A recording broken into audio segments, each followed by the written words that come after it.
Hi there. This is Raymond Wright.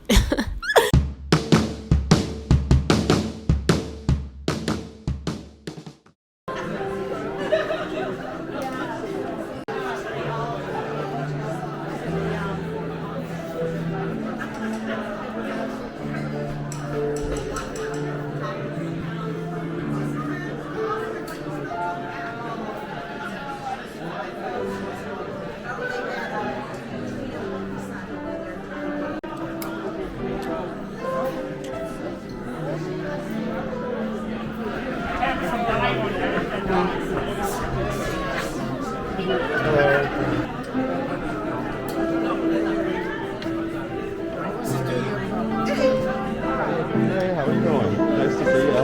You're very nice. Doing good.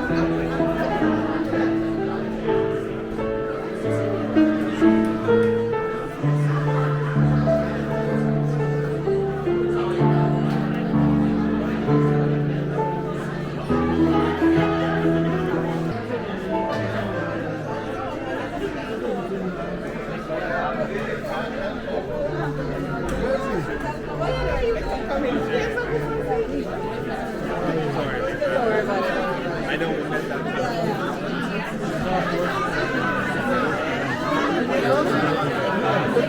You did very well today, yes. Yeah, very well.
How's it going? I like your soup.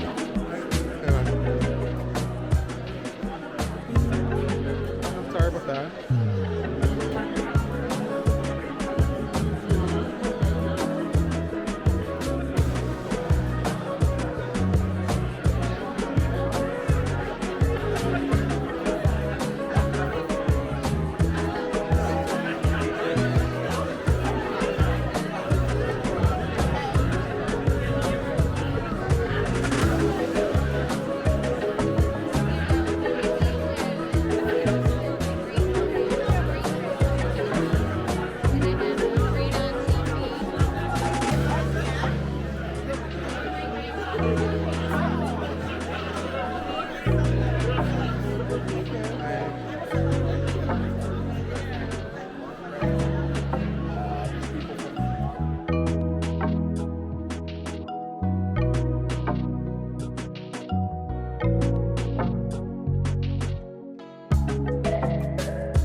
outfit. You look so nice. I know, sir. Yeah. Good, are you? I'm in your video. Yeah.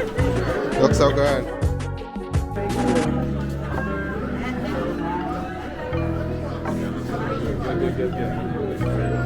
How's it going?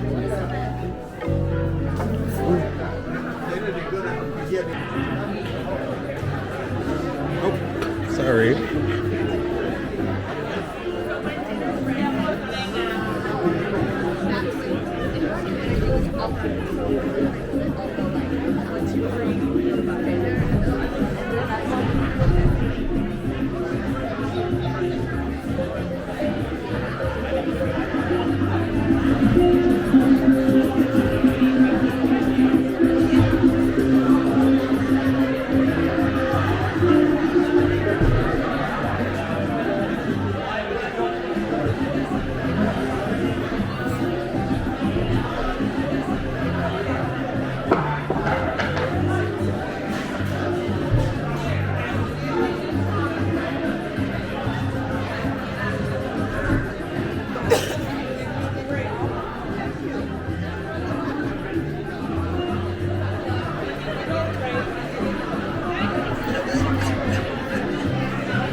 How you guys doing tonight? Does anybody can see the stage? Yeah, do you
Lovely. What a beautiful room.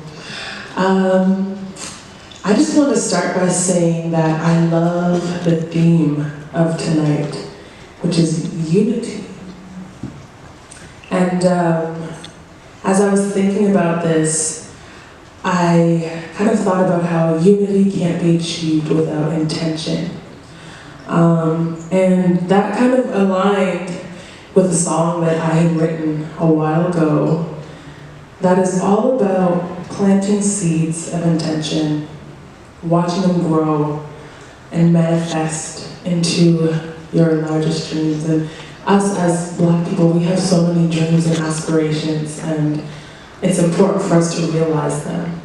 So this song is about planting those seeds and putting in the work and intention to manifest. And it's called Sunflower Seeds.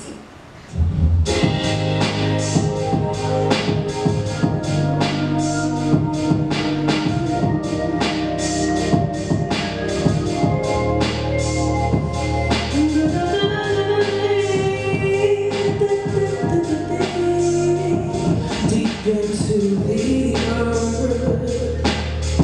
say you learn, be the bird, singing high up in the tree. Be the love you want to see.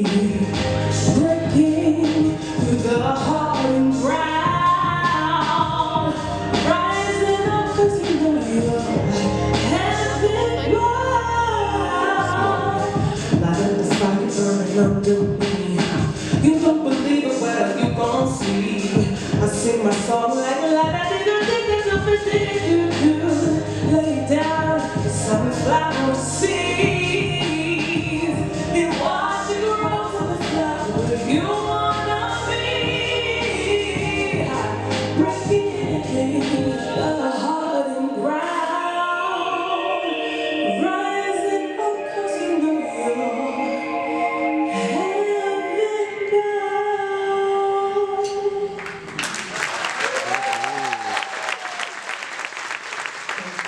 I love her. What's her name again? Thank you so much.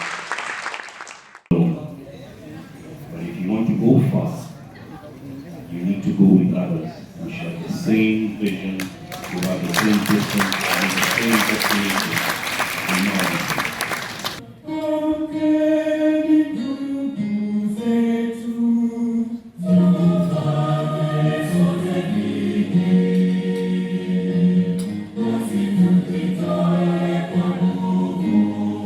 And when I moved to London, United Kingdom, I saw lots of people that looked like me. For the first time, remember in Scotland, there was very, very few black people in the 1950s, 60s, and 1970s. Very, very few. So you never saw yourself. You see? You never saw yourself. You never saw people that looked like you. You were always on your own. I was the only black child, for example, in my secondary school. The only black child. And I was very successful at school because I worked very hard. And I was reasonably intelligent. So I did very, very well. Now, when I moved to London, what I saw in London, UK, was all these different colours. I was absolutely fascinated because I hadn't seen these colours before. Lots of black people, Asian people. When you have experiences like mine, and many of you in this room may agree with this because of your own experiences, you become very experientially old when you are chronologically very young. And so I gradually became myself. I found myself. And I mentioned the Black Brotherhood. And the Black Brotherhood is all about encouraging black men to find themselves. Yes. None of us as black men, no matter how successful we are the sole authors of our own lives. By this I mean that we create and are influenced by the circumstances of the time we live in. Black hair grows toward the sun and it defies gravity. And I thought to myself, that's so magical, that's so cool. Like, who else got it like that? So I wanted to kind of take that sentiment and make a song around it, especially being that our hair has always been a topic of conversation. You know, whether or not it's considered to be professional, we wear our hair in braids or cornrows or in its natural state or in locks. And so I wanted to write a song that celebrated all the ways that we can wear our hair because it's so versatile and so beautiful in every way. So this song is called Sway the World.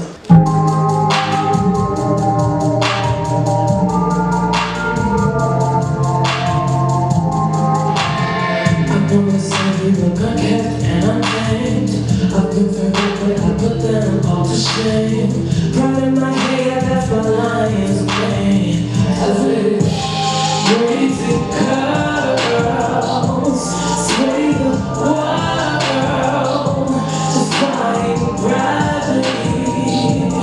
You're a queen to me, raising curls, sway the world, defying gravity. You're a queen to me.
Walk in unity.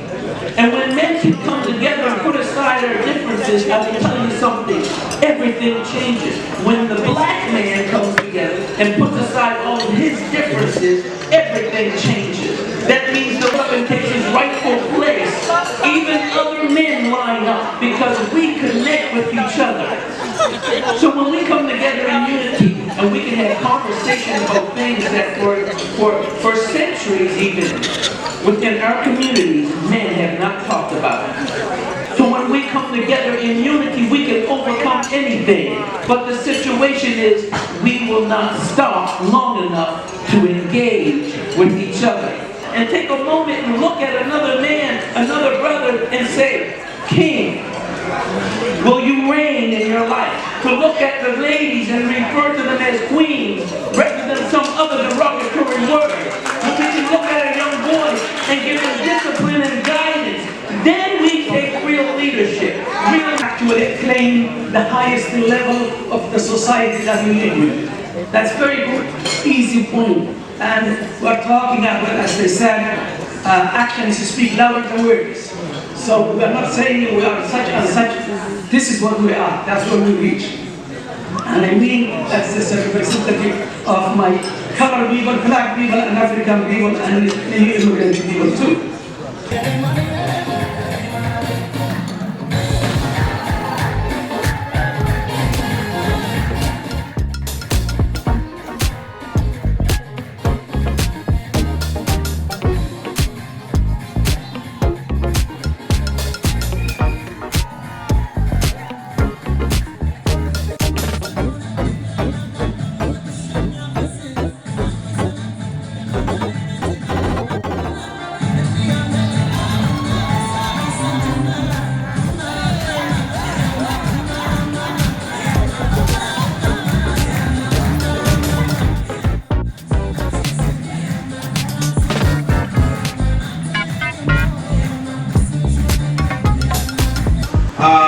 And whenever I talk about my country, Sierra Leone, I'm really passionate about the history and the historical ties that it has with Nova Scotia.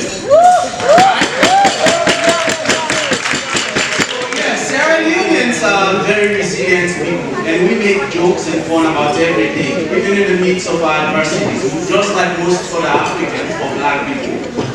When the Europeans or the British colonized Sierra Leone, so, as you may not know, about 90% plus of the people speak this common language called Creole, which is broken English. But the white people, for some reason, call it Pidgin English. I don't know whether Pidgin speaks English. I'm trying to do that. Stops being stolen from those in this province. And I want to just do a shout out for that. As we try to protect our land, we thank Africville for being a part of that and leading us and working with us, reminding us that how strong we are and how resilient we continue to be.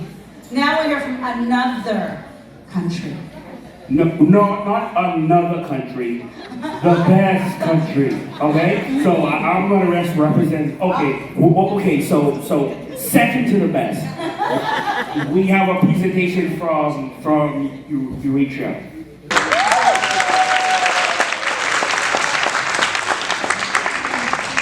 Good evening, everyone. My name is Fevin Gush Gabriel. I am a nursing student at Dalhousie University.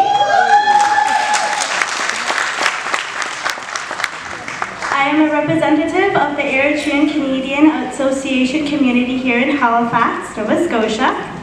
Eritrea has 9 tribes. The 9 tribes are Afar, Bilen, Hadarab, Kunama, Nara, Rushaida, Saho, Tigre, and Tigrinya.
Black loyalists and refugees from the War of 1812 came to Canada on the promise of free land and equal rights.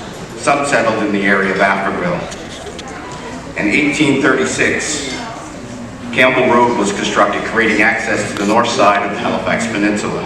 The community of Africville was never officially established, but the first documented land transaction was dated in 1848. First known as the Campbell Road Settlement, the community became known as Africville around 1900. Africville's population peaked about 400 residents in 1917, about the time of the Halifax explosion. This is a picture of Africville in 1965, located on the north side of the start of the Bedford Basin. The Seaview United African Baptist Church can be seen in the shoreline, roughly here. And then another prominent feature was the pond. As a child, I always heard stories from my mom and my uncles how they talked about swimming and ice skating in the pond. This is an image of Africville as it looks more or less today. Most of the land has been filled in and the pond is gone. The prominent feature here now is the A. Murray McCabe Bridge. I grew up hearing a lot of stories about how life in Africville was not easy. There was no running water, there was a lack of resources, but it was home. It was my ancestors' home. Mom and my uncles always smile when they talk about living out home. This is, again, Seaview African United Baptist Church as it looked on Africville overlooking the Bedford Basin. As the city of Halifax expanded, Africville became the location for a prison in 1853, and in 1858 it became the location for the city dump. There was an infectious disease hospital built in 1870, and then they decided to put a slaughterhouse and then run the sewage from nearby Russellville through Africville. And then, after all of that, in 1962, the city's Department of Development decided it needed to relocate the residents of Africville to make way for construction of the A. Murray McCabe Bridge. My ancestors, their way of life, nor their belongings were respected. Between the years of 1964 and 1967, the majority of the residents were moved out, and they were moved out in city dump trucks. And then if you refused to move, if you left your home, you'd come back, it wasn't there. Because the city would come in and bulldoze your home and your belongings and cart it all off to the dump. The last Africville home was demolished in January 2nd, 1970. Africville families were relocated to several communities throughout Halifax. On February 23rd, 2010, the Halifax Council ratified a proposed Africville apology with an agreement with the Government of Canada to establish a $250,000 African Heritage Trust to design a museum and build a replica of the community church. On February 24th, 2010, then Halifax Mayor Peter Kelly made the Africville apology, apologizing for the eviction as part of a $4.5 million compensation deal. The city restored the name Africville to Seaview Park and the annual Africville Family Reunion on July 29, 2011. The Seaview African United Baptist Church, demolished in 1969, was rebuilt in the summer of 2011 and served as a church and interpretation center. The church was ceremonially opened on September 25th, 2011. But some Africville residents and descendants continue to fight for reparations. We still hold the annual Africville Family Reunion on Africville land to gather and talk about our home. We tell our children and our children's children about our heritage, keeping the legacy of Africville alive. Our homes were demolished, our buildings are gone, but the spirit of Africville lives on. This is my family. We are descendants of Africville. Thank you.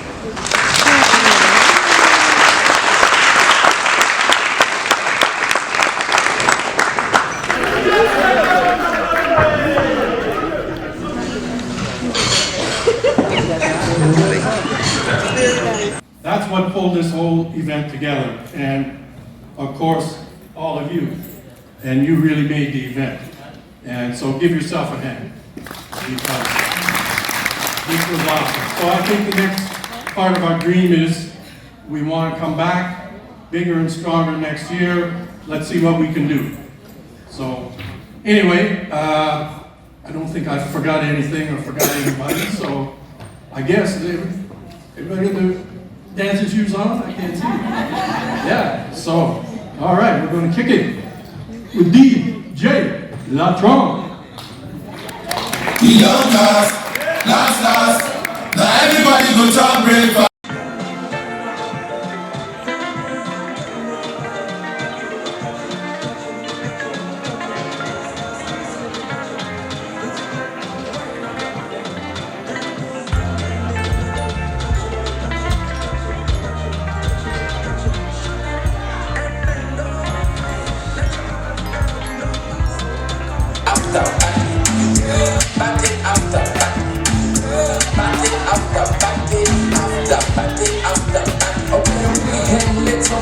Turn up.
He looks unprofessional. He looks a little professional.